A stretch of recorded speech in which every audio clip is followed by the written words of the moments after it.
Welcome to Cave of Adullam Ministries annual Bible reading plan. Join us daily as we dive into the Word of God. What are you waiting for? Let's begin. 1 Kings chapter 6, the New King James Version. Solomon built the temple. And it came to pass in the 480th year, after the children of Israel had come out of the land of Egypt, in the 40th year of Solomon's reign over Israel, in the month of Ziv, which is the second month, that he began to build the house of the Lord. Now the house which King Solomon built for the Lord, its length was 60 cubits, its width 20, and its height 30 cubits. The vestibule in front of the sanctuary of the house was 20 cubits long across the width of the house, and the width of the vestibule extended 10 cubits from the front of the house. And he made for the house windows with curved frames. Against the wall of the temple he built chambers all around, against the wall of the temple all around the sanctuary and the inner sanctuary. Thus he made side chambers all around it. The lowest chamber was 5 cubits wide, the middle was 6 cubits wide, and the third was 7 cubits wide. For he made narrow ledges around the outside of the temple, so that the support beams would be fastened into the walls of the temple. And the temple, when it was being built, was built with stone finished at the quarry, so that no hammer or chisel or any iron tool was heard in the temple while it was being built. The doorway for the middle story was on the right side of the temple. They went up by stairs to the middle story, and from the middle to the third. So he built the temple and finished it, and he paneled the temple with beams and boards of cedar. And he built side chambers against the entire temple, each 5 cubits high. They were attached to the temple with cedar beams. Then the word of the Lord came to Solomon, saying, Concerning this temple which you are building, if you walk in my statutes, execute my judgments, keep all my commandments, and walk in them, then I will perform my word with you, which I spoke to your father David, and I will dwell among the children of Israel. I will not forsake my people Israel. So Solomon built the temple and finished it, and he built the inside walls of the temple with cedar boards. From the floor of the temple to the ceiling he paneled the inside with wood. And he covered the floor of the temple with planks of cypress. Then he built the 20-cubit room at the rear of the temple, from floor to ceiling, with cedar boards. He built it inside as the inner sanctuary, as the most holy place. And in front of it, the temple sanctuary was 40 cubits long. The inside of the temple was cedar, carved with ornamental boards and open flowers. All was cedar, there was no stone to be seen. And he prepared the inner sanctuary inside the temple to set the ark of the covenant of the Lord there. The inner sanctuary was 20 cubits long, 20 cubits wide, and 20 cubits high. He overlaid it with pure gold, and overlaid the altar of cedar. So Solomon overlaid the inside of the temple with pure gold. He stretched gold chains across the front of the inner sanctuary and overlaid it with gold. The whole temple he overlaid with gold, until he had finished all the temple. Also he overlaid with gold the entire altar that was by the inner sanctuary. Inside the inner sanctuary he made 2 cherubim of olive wood, each 10 cubits high. One wing of the cherub was 5 cubits, and the other wing of the cherub 5 cubits, 10 cubits from the tip of one wing to the tip of the other. And the other cherub was 10 cubits. Both cherubim were of the same size and shape. The height of one cherub was 10 cubits, and so was the other cherub. Then he set the cherubim inside the inner room, And he stretched out the wings of the cherubim, so that the wing of the one touched one wall, and the wing of the other cherub touched the other wall, and their wings touched each other in the middle of the room. Also he overlaid the cherubim with gold. Then he carved all the walls of the temple all around, both the inner and outer sanctuaries, with carved figures of cherubim, palm trees, and open flowers. And the floor of the temple he overlaid with gold, both the inner and outer sanctuaries. For the entrance of the inner sanctuary he made doors of olive wood. The lintel and doorposts were 1/5 of the wall. The 2 doors were of olive wood, and he carved on them figures of cherubim, palm trees, and open flowers, and overlaid them with gold. And he spread gold on the cherubim and on the palm trees. So for the door of the sanctuary he also made doorposts of olive wood, 1/4 of the wall. And the 2 doors were of cypress wood. 2 panels comprised one folding door, and 2 panels comprised the other folding door. Then he carved cherubim, palm trees, and open flowers on them, and overlaid them with gold, applied evenly on the carved work. And he built the inner court with 3 rows of hewn stone and a row of cedar beams. In the 4th year, the foundation of the house of the Lord was laid in the month of Ziv, and in the 11th year, in the month of Bul, which is the 8th month, the house was finished in all its details and according to all its plans. So he was 7 years in building it. 1 Kings chapter 7. Solomon's other buildings. But Solomon took 13 years to build his own house, so he finished all his house. He also built the house of the forest of Lebanon. Its length was 100 cubits, its width 50 cubits, and its height 30 cubits, with 4 rows of cedar pillars and cedar beams on the pillars, and it was paneled with cedar above the beams that were on 45 pillars, 15 to a row. There were windows with beveled frames in 3 rows, and window was opposite window in 3 tiers. And all the doorways and doorposts had rectangular frames, and door was opposite window in 3 tiers. He also made the hall of pillars. Its length was 50 cubits, and its width 30 cubits, and in front of them was a portico with pillars, and the canopy was in front of them. Then he made a hall for the throne, the hall of judgment, where he might judge, and it was paneled with cedar from floor to ceiling.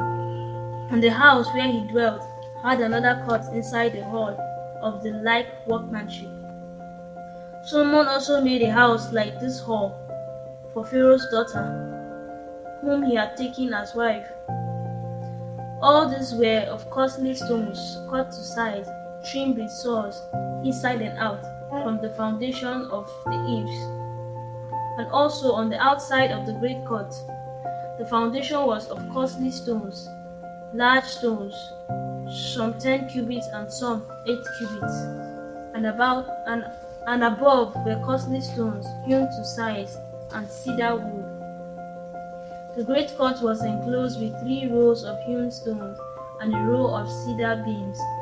So were the inner court of the house of the Lord and the vestibule of the temple. Hiram the craftsman. Now King Solomon sent and brought Huram from Tyre. He was the son of a widow from the tribe of Naphtali, and his father was a man of Tyre, a bronze worker. He was filled with wisdom and understanding and skill in working with all kinds of bronze work. So he came to King Solomon and did all his work. The bronze pillars for the temple. And he cut 2 pillars of bronze, each one 18 cubits high, and the line of 12 cubits measured the circumference of each. Then he made 2 capitals of cast bronze to set on the top of the pillars. The height of one capital was 5 cubits, and the height of the other capital was 5 cubits. He made a lattice network with wreaths of chain work for the capitals which were on top of the pillars, 7 chains for one capital and 7 for the other capital. So he made the pillars and 2 rows of pomegranates above the network all around to cover the capitals that were on top, and thus he did for the other capital.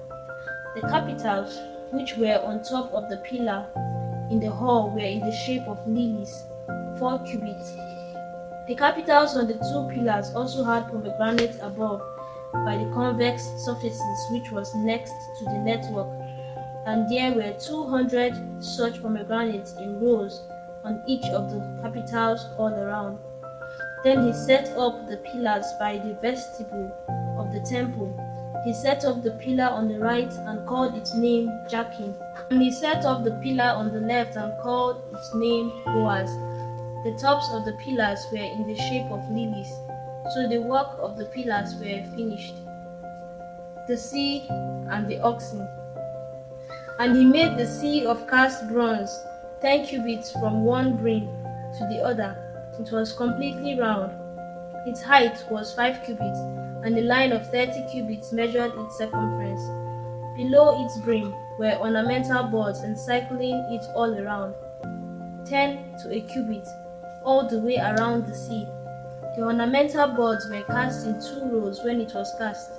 It stood on 12 oxen, 3 looking toward the north and 3 looking toward the west, 3 looking toward the south and 3 looking toward the east. The sea was set upon them, and all their back parts pointed inward. It was a handbreadth thick, and its brim was shaped like the brim of a cup, like a lily blossom. It contained 2,000 bats, the carts and the lavers. He also made 10 carts of bronze. 4 cubits was the length of each cart, 4 cubits its width, and 3 cubits its height. And this was the design of the carts. They had panels, and the panels were between frames. On the panels that were between the frames were lions, oxen, and cherubim, and on the frames was a pedestal on top.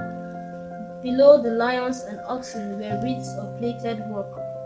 Every cart had 4 bronze wheels and axles of bronze, and its 4 feet had supports. Under the laver were supports of cast bronze under each wreath. Its opening inside the crown at the top was 1 cubit in diameter, and the opening was round, shaped like a pedestal, 1.5 cubits in outside diameter, and also on the opening were engravings, but the panels were square, not round. Under the panels were the 4 wheels, and the axles of the wheels were joined to the cart. The height of the wheel was 1.5 cubits. The workmanship of the wheels was like the workmanship of a chariot wheel. Their axle pins, their rims, their spokes, and their hubs were all of cast bronze. And there were 4 supports at the 4 corners of each cart. Its supports were part of the cart itself. On the top of the cart, at the height of half a cubit, it was perfectly round. And on the top of the cart, its flanges and its panels were on the same casting. On the plates of its flanges and on the panels he engraved cherubim, lions, and palm trees, wherever there was a clear space on each, with rats all around. Thus he made the 10 carts. All of them were of the same mold, 1 measure and 1 shape. Then he made 10 levers of bronze. Each lever contained 40 bats, and each lever was 4 cubits. On each of the 10 carts was a lever, and he put 5 carts on the right side of the house, and 5 on the left side of the house. He set the sea on the right side of the house toward the southeast. Furnishings of the temple. Huram made the levers and the shovels and the bows. So Huram finished doing all the work that he was to do for King Solomon for the house of the Lord. The 2 pillars, the 2 bowl-shaped capitals that were on top of the 2 pillars, the 2 network coverings, the 2 bowl-shaped capitals which were on top of the pillars, 400 pomegranates for the 2 networks, 2 rows of pomegranates for each network to cover the 2 bowl-shaped capitals that were on the top of the pillars. Then 10 carts and 10 levers on the carts, 1 sea and 12 oxen under the sea, the pots, the shovels, the bowls, all these articles which COAM made for King Solomon for the house of the Lord were of burnished bronze. In the plain of Jordan the king had them cast in clay molds between Sukkot and Zaretan. And Solomon did not weigh all the articles because there were so many. The weight of the bronze was not determined. Thus Solomon had all the furnishings made for the house of the Lord, the altar of gold, the table of gold, on which was showbread, the lampstands of pure gold, 5 on the right side and 5 on the left in front of the inner sanctuary, with the flowers and the lamps and the wick trimmers of gold, the basins, the trimmers, the bowls, the ladders, and the censers of pure gold, and the hinges of gold, both for the doors of the inner room, the most holy place, for the doors of the main hall of the temple. So all the work that King Solomon had done for the house of the Lord was finished. And Solomon brought in the things which his father David had dedicated, the silver and the gold and the furnishings. He put them in the treasures of the house of the Lord. Luke chapter 20, verse 27 to 47, New King James Version. The Sadducees, what about the resurrection? Then some of the Sadducees who denied that there is a resurrection came to him and asked him, saying, Teacher, Moses wrote to us that if a man's brother dies, having a wife, and he dies without children, his brother should take his wife and raise up offspring for his brother. Now there were 7 brothers. The first took a wife and died without children, and the second took her as wife, and he died childless. Then the third took her. In like manner, the 7 also. And they left no children and died. Last of all, the woman died also. Last of all, the woman died also. Therefore, in the resurrection, whose wife does she belong? For all 7 had her as wife. Jesus answered and said to them, The sons of this age marry and are given in marriage, but those who are counted worthy to attain that age and the resurrection from the dead neither marry nor are given in marriage, nor can die anymore. For they are equal to the angels and the sons, and are sons of God, being sons of the resurrection. But even Moses showed in the burning bush passage that the dead are raised, when he called the Lord the God of Abraham, the God of Isaac, the God of Jacob. For he is not the God of the dead, but of the living. For all live to him. Then some of the scribes answered and said, Teacher, you have spoken well. But after that, they dared not question him anymore. Jesus, how can David call his descendant Lord? And he said to them, How can they say that the Christ is the son of David? Now David himself said in the book of Psalms, The Lord said to my Lord, Sit at my right hand till I make your enemies your footstool. Therefore David calls him Lord. How is he then his son? Beware of the scribes. Then in the hearing of all the people, he said to his disciples, Beware of the scribes, who desire to go around in long robes, love greetings in the marketplace, the best seats in the synagogues, and the best places at feasts, who devour widows' houses, and for a pretense make long prayers. This will receive greater condemnation.